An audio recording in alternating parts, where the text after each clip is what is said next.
inú mi dùn láti rí yín lónìí pé ẹ̀yin náà wà níbí bí Ọlọ́run ṣe dá wa síta wà níbí kọ́lọ́run jẹ́ àṣẹ mi ká jẹ́ mi lọ ọpẹ́ ni f'Olódùmarè torí Ọlọ́run ló ní ohun gbogbo tó lè ṣe Yorùbá Film Festival Film and Music Festival tí a wá ṣe bíi ó jẹ́ àjọyọ̀ pàtàkì ìsínilétí ìtanijí lórí ọ̀rọ̀ àṣà ilẹ̀ wa nítorí pé bí gbogbo nǹkan ṣe ń lọ báyìí ó ti ń fẹ́ bọ́wọ́ sórí àwọn ọmọ wa tí wọ́n dẹ̀ ń bọ̀ ní generation mi wọ́n máa ṣépè fún wa torí pé kò yẹ kí àwọn ọmọ wa kàn ṣẹ̀ṣẹ̀ kọjá pé èèbó ló máa wá fi kọ̀ǹpútà kọ́ wọn ní èdè Yorùbá láti gbàṣà lárugẹ láti wọṣọ ìbílẹ̀ wa láti bọ bàtà ìbílẹ̀ wa láti ṣerun ìbílẹ̀ wa àwọn mi ò tiẹ̀ wọn obìnrin mi kò mọ̀jú pé kán lọ gbórí sábẹ́ dráyà kejì ṣàṣà wa irun àkómọ́lẹ̀ àdìmọ́lẹ̀ oríṣiríṣi ló wà tó ń gbàṣà lárugẹ tí ó sì dáa tó ń yẹ ọmọlúwàbí ká tó wá sọ eré oníṣe gan pàápàá tí àwa ń ṣe láti ìwáṣẹ̀ ọjọ́ wa eré oníṣe ọpọ́n la fi ń kọ̀yàn bí léṣe lè tò bí gbogbo nǹkan ṣe lè rí nínú ẹbí òun la fi ń ṣe bá a ṣe ń bẹ̀rẹ̀ rẹ̀ nígbà tá à ń ṣeré orí ìtàgé káàkiri a kì í ṣèhòòhò aṣọ tó bora là ń wọ̀ eré oníṣe yìí ibi eégún ní ilé ọba àjọ̀dún ilé ọba tẹ́gùn pidán léré oníṣe ti bẹ̀rẹ̀ eégún ẹ̀rẹ̀gún hòhò rí àṣàwọ̀ ti dọ́dọ̀ ọ ti wọ iṣẹ́ yìí gbogbo àwọn tí wọn kọ́ṣẹ́ eré orí ìtàgé wọ́n fẹ́ ṣe àṣà aláṣà ni wọ́n sì mú.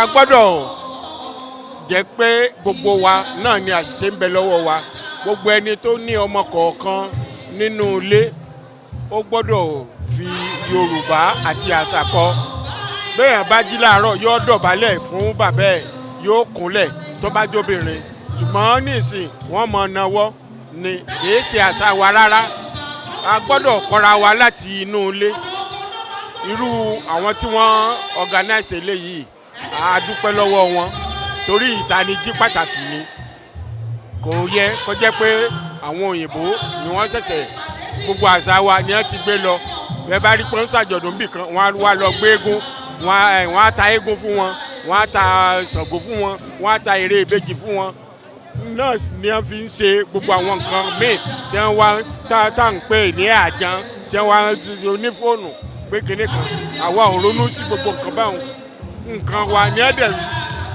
ní ẹ̀ sọ dìbà míì tó ń tà fún wa à ń láti ronú dáadáa gẹ́gẹ́ bí bàbá Ògúndé ṣe kọ pé Yorùbá ẹ ronú o Ọlọ́run ní jẹ́ káṣà wa parẹ́ báyìí o.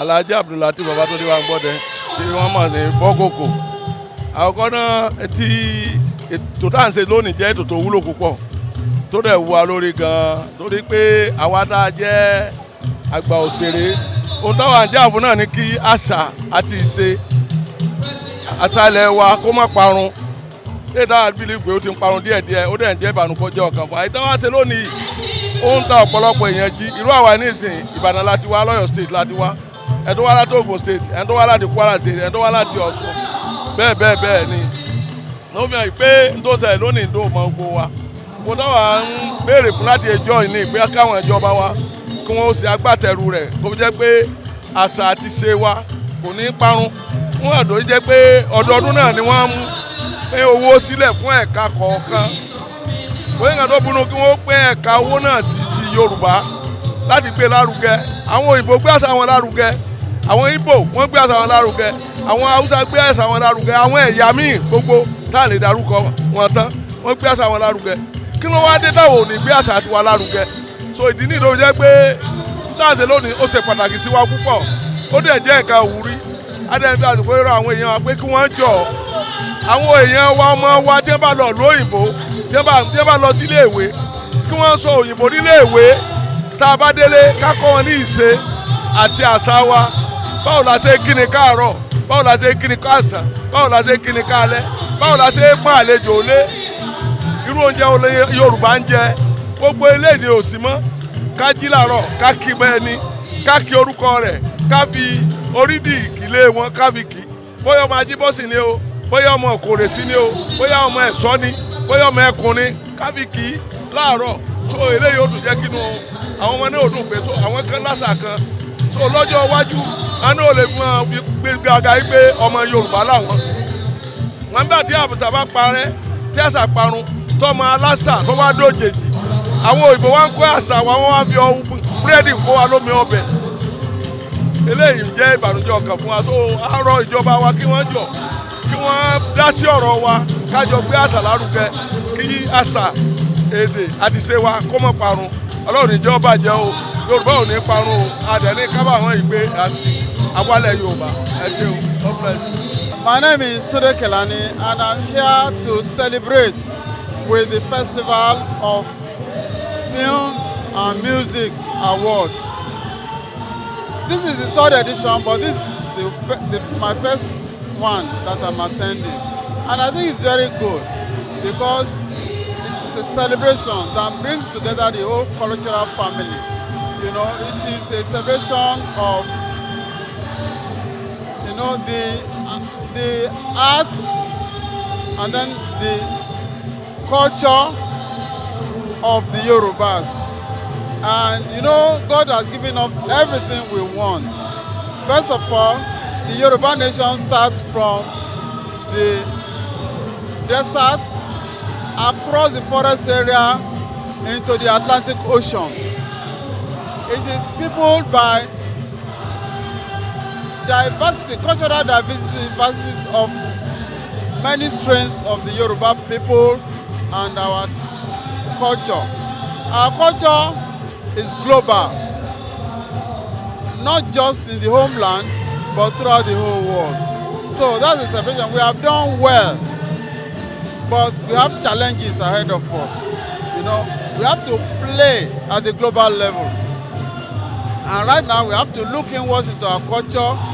We have to look at our stories. We have to look at our literature.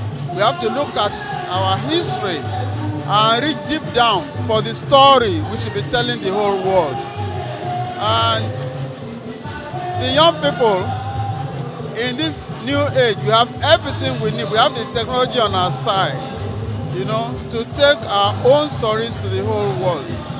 But if the next generation don't take their language and culture seriously, they will not be able to get there. So it's not just about technology, it's about who you are, you know, and that is what you take to the world to sell on the global arena. Mo kí gbogbo ẹ̀yin olólùfẹ́ mi nílé lóko lódò, pàápàá jùlọ lọ́jọ́ tòní wípé á dára fún wa, àdúrà wa gbà o. Ohun tá a wá ṣe mí lénìí ó wà fún àwọn eléré orí ìtàgé, àwọn tó ń kọrin àti àṣà. Ó dáa ká máa gbé àṣà Yorùbá lárugẹ. Tá a bá gbé àṣà Yorùbá lárugẹ, ká máa kọ́ àwọn ọmọ wa nínú ilé wa. Bó ṣe ń kí àwọn ọmọ pé ẹ káàárọ̀, ẹ káàsán, ẹ káalẹ́, ẹ káàbọ̀, ẹ kúlé. Mo gbà ládùúrà fún wa gbogbo òbí pátápátá ní fojú sunkún ọmọ wa. Ẹ má jẹ́ kí àṣà àti ìṣe má jẹ́ ó parẹ́. Ẹ jẹ́ ká máa kọ́ àwọn ọmọ wa irú irun tó yẹ ká máa dì fún wọn, aṣọ tó yẹ ká máa wọ̀ fún wọn, ìmúra wọn, ká mọ̀ pé ọmọ Yorùbá àtàtà ni wọ́n. Mo gbà ládùúrà àṣà àti ìṣe Yorùbá kò ní parun nílẹ̀ Yorùbá lé abínibí wa. Á dára fún yín o. Orúkọ tèmi ni Fọlákẹ́ Àrẹ̀mú tí gbogbo èèyàn mọ̀ sí Òrìṣàbùnmi. Ẹ ṣé olóòtú. Yeah, my name is Alaja Olanike Abiola Pella. As you can see, we are here for Yoruba Films and Music Festival. This is not the first time we've been doing this. And I give it to the organizers, I give it to the coordinators and people around. You can see Her Excellency, she was there, and everybody, all the artists, the musicians, everybody are here in order to support the culture, the African thing that we people are doing, you know. So now, the advice that I'll give to young, upcoming ones, that they should see what is going on in the society in terms of, they should portray our culture, because our culture is very, very important. Our culture, you can see the way the people are here, we have different types of, you know, drama, music, dance, you know, that is, even we can see some white people are here in order to come and witness what we're doing.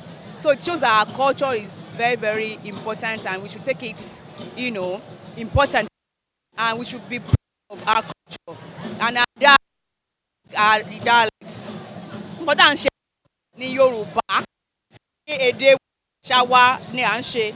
So mo fẹ́ káwọn tó ń bọ̀ lẹ́yìn kí wọ́n gbìyànjú láti máa rí pé kán gbé àṣà wa lárugẹ, kán gbé ìṣe lárugẹ, gbogbo ibi tá a bá ń dé ká má tijú láti gbé àṣà wa àfọwọ́rọ́ sẹ́yìn. Torí gẹ́gẹ́ bí ẹnìkan, ẹ̀rí olóyè Yèyé Agbáṣàga Òṣogbo, tó bá dé pé èèyàn Agbáṣàga, that is ambassador of culture, gbogbo ibi tí mo bá dé, gbogbo ibi tí mo ti lọ ní gbèsè ayé mi nílùú òyìnbó, Amẹ́ríkà, ní London, and everywhere tí mo travel lọ nípa àṣà yìí náà ni, because mo ń portray àṣà wa. Àgbàgbà tí wọ́n wá lọ́mọ Yorùbá tá àmọ̀ bọ́n ṣe ń kúnlẹ̀ kéèyàn lọ́rọ̀, báwọn bọ́n ṣe ń sọ̀rọ̀ ságbàlá kó ìyẹn kù díẹ̀ káàtó.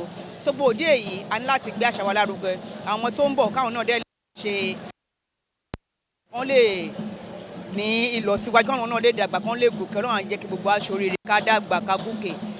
Àṣà wa kò ní bàjẹ́ o. Ẹ ṣé gan ni. Sinimá tó ń bọ̀ lọ́nà wa tó mi sìn, ó ń bọ̀ lọ́nà, kẹ máa retí ẹ̀ láìpẹ́. Torí àwọn èèyàn wọ́n pé a ní kẹ́ ṣe ní kíní kan ṣeré mo àti lọ bíbọ̀ ló fa tó fi dàbẹ̀ pé wọn àti gbìyànjú àti pa àwọn kankan pọ̀. Orúkọ mi ni Alhaji Karim Adepoju, tí gbogbo àwọn èèyàn máa ń pè ní bàbá wa nílé. Mo jogún orúkọ yẹn níbi eré orí ìtàgé kan tí a ń pè ní Ilé tí a fi tọ́mọ. Àjọ̀dún tá à ń ṣe lónìí nípa music and film festival tó jẹ mọ́ ìlú àti eré orí ìtàgé. Àjọ̀dún rẹ̀ là ń ṣe. Àjọ̀dún tó ṣe pàtàkì nítorí pé ibi ayọ̀ ni wọ́n ti máa ń lùlù. Ibi tá a bá ti fẹ́ kọ́gbọ́n láti ń wo eré orí ìtàgé. Ó ṣe pàtàkì ká máa ṣàjọ̀dún yìí lọ́dọọdún, torí pé kò ní jẹ́ ká gbàgbé àṣà ilẹ̀ wa. Nítorí ìdí èyí, àwọn ọmọ wa tí ń bọ̀ tó nífẹ̀ẹ́ sí ìlú tàbí eré orí ìtàgé, kó má jẹ́ kó rẹ̀hun. Àǹfààní pọ̀ ń bẹ tó bá fi òtítọ́ ṣe, olúkálùkù ó jèrè. Ọlọ́run jẹ́ kí gbogbo wa ó jèrè. Ẹ ṣé o. Orúkọ mi ni Ilẹ̀pa Shandy, Mrs. Fọláṣadé Ọmọnìyí Adéwálé. One thing tí mo like nípa present government ni dandan tán fi Yorùbá ṣe. Ṣé rí nǹkan tí a sọnù ní ìlú wa ń bí báyìí, ó ní èdè, especially àwa Yorùbá. Even kò tẹ́ bá dé ilé ẹlòmíì, òyìnbó ní kura. Àwọn ọmọ yẹn wọn lè wà níbi kan, yẹ ká ṣe example pa àwọn ọmọ wà níbi kan, wọ́n ń sọ̀rọ̀ tí ò yẹ kí wọ́n sọ, bóyá wọ́n fẹ́ hàm wọn àbí ìkọ́ bẹ́ẹ̀ yẹn, káwọn ọmọ má gbọ́ nǹkan tó ń sọ. Ṣé ti yẹ? So èmi gẹ́gẹ́ bí ẹnìkan, mo like ẹni tí wọ́n bá ti pè ní culture, because ká gbé èdè wa, kò sẹ́ni tó lè bá wa ṣe.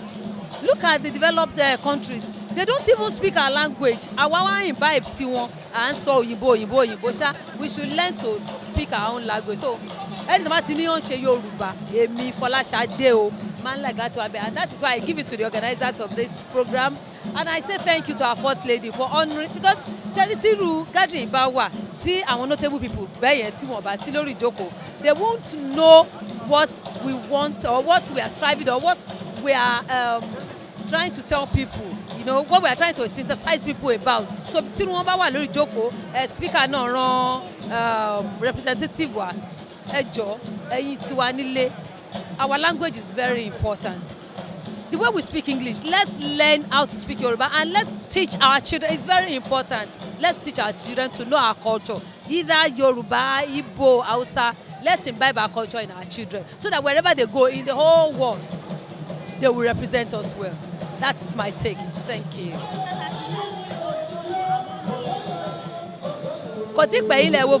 Anyway, people do ask me that question. When a man bury a question, they love me, but I still tell them something people don't realize is that there are so many other areas that you can perform in the entertainment, in the movie industry. People think it's only acting. I started as a makeup artist. I started as a costume person. I am an all-rounder. So I use my job to do endorsements. You don't get it. I use my job to get contracts. So I still believe I am part and parcel of this, and I'm still there, and I still act too. I can't leave that. We can also see at this section that the ones that have come, that have fought the battle and have won and have gone to rest are also being celebrated and remembered. Àwọn ìtọ́ ti wá tó ti ṣe ìwọ̀nba tó lè ṣe nínú eré ìtàgé àti orin kíkọ nínú láti gbé àṣà Yorùbá wa láti gbéga. Àwọn náà lélẹ́yìí tí wọ́n ṣe ìrántí wọn káàdẹ̀ sọ pé kí Ọlọ́run kó máa túbọ̀ máa tẹ́ wọn sí afẹ́fẹ́ rere. This is Face TV and I'm Olateju.